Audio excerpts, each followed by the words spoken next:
রে, কাজ কাম ঠিক মতন করতেছিস তো? ও মালিক, সব কাজ কাম ঠিক মতো করতেছি। আনারুল, কাজ কাম ঠিক মতন করতেছস? ও মালিক, আপনার কাজ ঠিক মতো করবো না তো কার কাজ ঠিক মতো করবো কোন? ভালোতে পাকনা পাকনা কথা শিখছিস দেখি। ও মালিক, সবুজের সাথে থাকতে থাকতে পাকনা কথা শিখে গেছি। শিখবি তো। আচ্ছা সবুজ, এবার কোরবানি ঈদে তোর গ্রামের বাসা দাঁড়াইতে গেলি না কেন? মালিক, আঙ্গরনের টিয়া পয়সা দরকার, তাই এবার কোরবানিতে আমাদের গ্রামের বাসায় বেড়াতে যাই। আচ্ছা ঠিক আছে, তোদেরকে আমি 7 দিনের ছুটি দিলাম। আর শোন, আমি একটা গরু কোরবানি দিছি, তোদের জন্য কিছু গোস্ত রেখে দিছি। তোরা কাজ শেষে আমার বাসায় গিয়া কিছু গোস্ত আছে, ওগুলা নিয়ে তোদের গ্রামের বাসায় ফিরা যাই। মালিক, আঙ্গুর বুঝতে লাগবো না, আপনি কইছেন আমরা তাতেই সন্তুষ্ট। হেস বেড়া, কি কর সেগুলা? মানুষ ছুটি চাও পায় না, আর তোর বাসা যেতে কইতেছি তাও তোরা যাস না। তোর বড় নাকি তুলে কথা দিদি?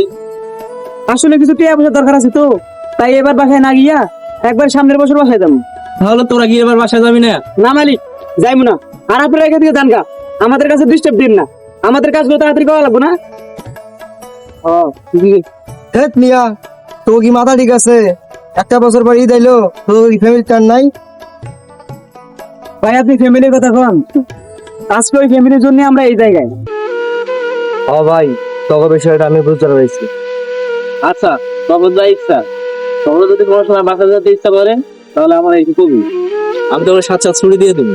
আচ্ছা ভাই, ঠিক আছে, ছুটি লাগলে আমরা আপনারে কমু। আচ্ছা ঠিক আছে, দুপুর তো হয়ে গেছে, তোরা তাহলে দুপুরে খাওয়া দাওয়া করে আমার কাজ শুরু কর, তাহলে আমরা আচ্ছা মালিক, ঠিক আছে।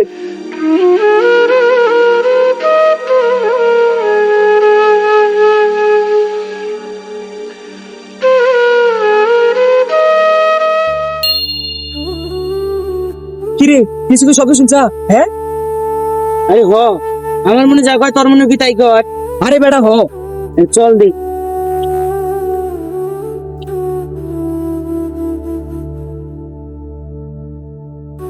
এবার মনে হয় আঙ্গুরের কপাল খুলে গেছে। ঠিকই কইছিস, তুলি আগে। আচ্ছা ঠিক আছে, ঠিক আছে।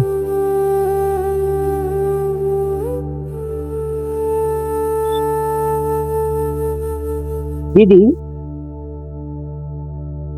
কি বাপ করতে? খুলে দেখি ভিতরে কি আছে। থাম, খাওয়া দাওয়া করে তারপরে খুল। চল চল। এই পুরা নিয়ে যা।